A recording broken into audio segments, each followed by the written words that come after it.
So the world's most annoying Chucky doll, Greta Thunberg, has a new cause. Seriously, we need to talk about what's happening in Cuba. We need to talk about what's happening in Cuba right now.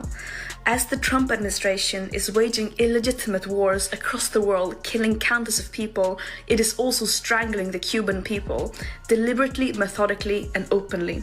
The pedophile Trump himself bragged about it, saying, "There's an embargo, there is no oil, there's no money, there's no anything." He said it like it was something to be proud of. Everyone expected another passionate speech about climate change. But then the conversation took a turn that no one saw coming. Cuba. The second that topic came up, the mood in the studio changed completely. Gutfeld didn't just push back. He began raising questions that many people online had quietly been discussing for years.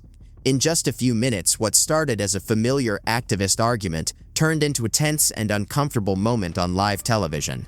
Now the question is hard to ignore. Did Greta Thunberg step into a debate she was never prepared for? Sorry, G. Topping the list of things we can't be silent about is why you look like someone left He-Man in the dryer. But this is great news. It means we finally fixed climate change and Palestinian human rights, because Greta's moved on.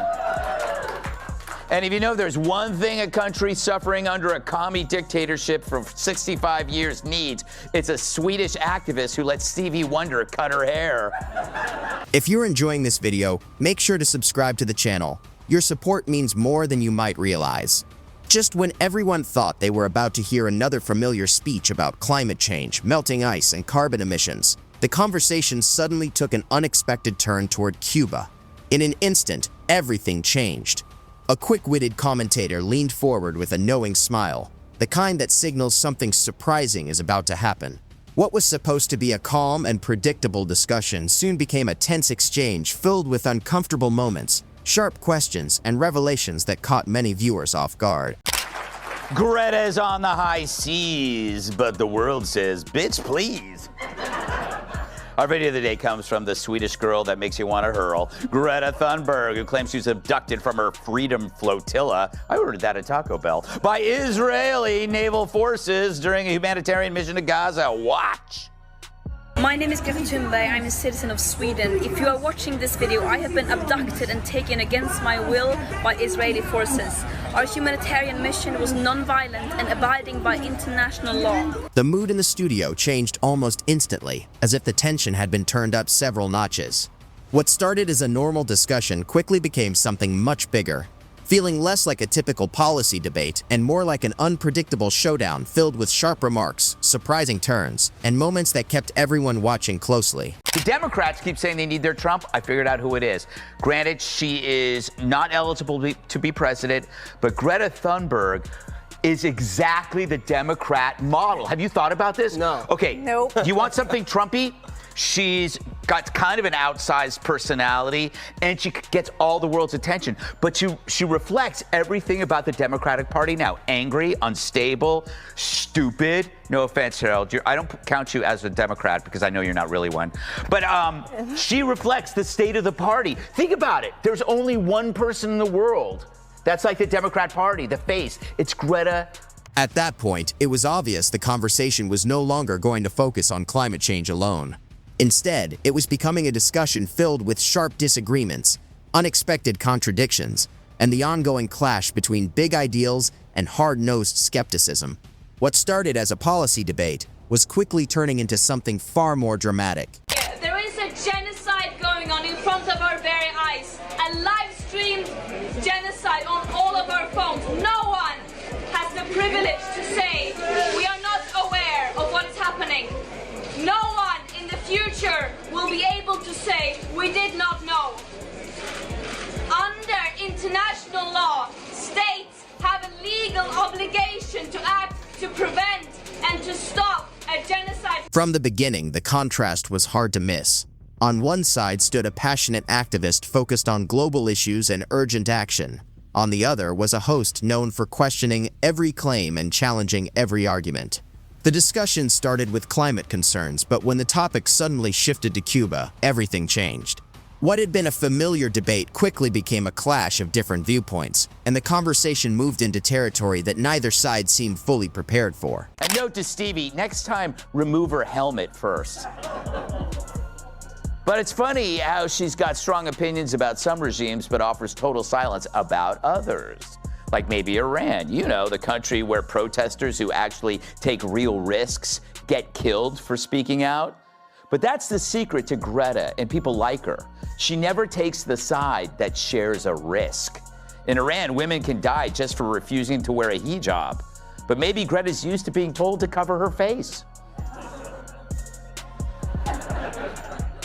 But hey, maybe it's time for the world to stand up for Cuba. The host leaned in, eyebrows raised, as if inviting her into unfamiliar ground where certainty matters less than nuance. What followed was a striking clash of styles. Steady conviction meeting constant challenge, like two different ways of thinking trying to move in step on the same stage.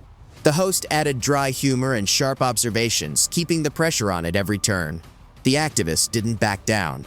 She stuck firmly to her message, arguing that global problems require global urgency, even as the conversation kept branching into new tangents.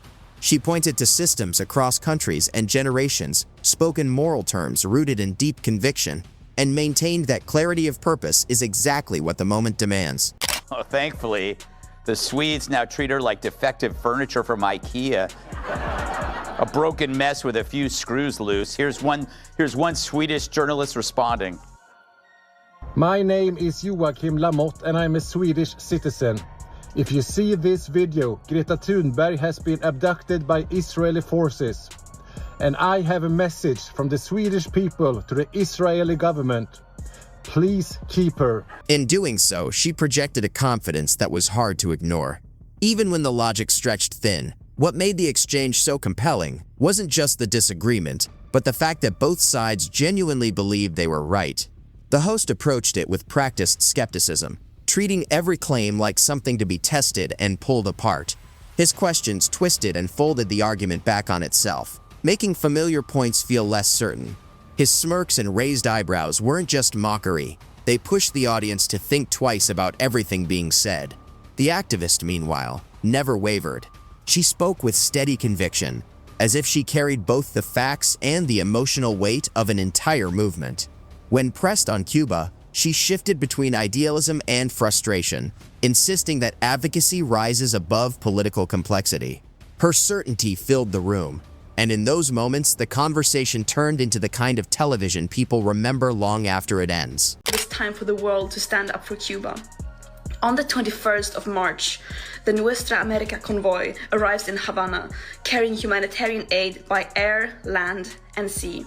That day has been declared the International Day of Solidarity with Cuba because the right of the Cuban people to build their own society, free from siege and economic sabotage, is not a matter of partisanship. It is a matter of basic human dignity. The people in power do not act unless we compel them to. Neither the host nor the guest seemed interested in agreement, and both leaned into the tension between them. His sharp wit turned every point into something to examine, almost playful in how it dissected her arguments, while her passion came through as direct and unwavering, driven by a belief that her words could still make a difference. The exchange felt like a verbal back and forth where neither side would yield. He highlighted contradictions with a mix of humor and challenge, pressing her to connect broad ideals with the realities of places like Cuba, a country shaped by long debates over politics and economics. She responded with equal frustration and conviction, shifting between climate urgency and geopolitical complexity, while he pushed back on sweeping claims, treating exaggeration and nuance as part of the same ongoing debate. Who else is having trouble with some of her travel? Greta Thunberg. Put the two of them together, that's the ultimate buddy comedy. Yes. She's 13, he's MS-13. You put them together, you call the show How Dare You? That's a big hit. His approach was playful, but grounded in the belief that serious issues still need real scrutiny, even when it comes with a hint of humor.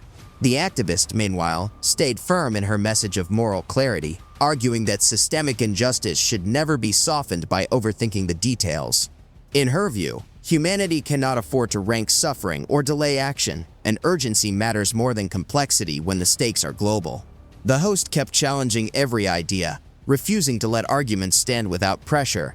while she refused to let her convictions be dismissed as naive. What emerged was a tense, unpredictable exchange that felt less scripted and more alive than expected. As it went on, it became clear the real story wasn't about winning points, but about two very different ways of seeing the world colliding in real time. You're saying about skipping school? Yeah. That I believe is in reference to she organized a Friday strike. Yeah. Or she struck, like, they wouldn't go to class on Fridays, which if you're going to protest in college, it is smart to do something that college kids, like, want to do anyway. Yeah. Like, Yeah. I did some stuff in college that was real successful. I did a sleep in for sovereignty. Oh, that's good. On Mondays. And then I would bring all the guys to ladies' night, and we would try to get a piece for peace. One side spoke with philosophical urgency, convinced that real change only happens when people push hard enough to shift history itself. The other leaned on pragmatic skepticism, arguing that before anything can be bent or fixed, it's worth asking what exactly is being changed and why. Watching them clash felt like two people trying to perform the same dance in different languages, live on stage. There were missteps, humor, tension, and occasional moments of clarity. Some viewers thought the activist leaned too heavily on broad ideas, while others saw her persistence as strength. Some felt the host pushed too hard, while others valued his insistence on scrutiny. Neither side gave ground, and that's what made the exchange feel so human, imperfect, and alive. Isn't that great? He said everything. I love the accent. It's like, I love a Swedish right-winger. You know? Greta Thunberg, you got to say this for her. She's not wasting her donor money. She walks the walk. She cuts her own hair without a mirror. She's like, I'm Greta Thunberg. Speaking of donor money, well, go ahead. Why is she getting so old? She used to be a little kid. I know. That's what happens when you're a miserable troll. I know. She was a cute little Shirley Temple. Now she looks like Kathy Bates in mid. In the end, there was no clear winner or loser, and perhaps there rarely is. Instead, the segment left viewers with questions that were sharp, thought-provoking, and slightly uncomfortable. Was the activist's idealism too broad for the realities of geopolitics? Or was the host's skepticism too pointed for the urgency behind her message? The real value wasn't in settling those questions, but in forcing the audience to think more deeply about the balance between conviction and critique. What stood out most was how engaging it was, driven by wit, irony, and constant back and forth that held attention throughout. In a media landscape often filled with predictable exchanges, this felt unusually dynamic and unpredictable. By the end, both personalities had pushed each other to their limits, one still grounded in moral urgency, the other satisfied in the power of questioning assumptions. Those trademark long Jamie Lissow setups, but I feel like it worked out.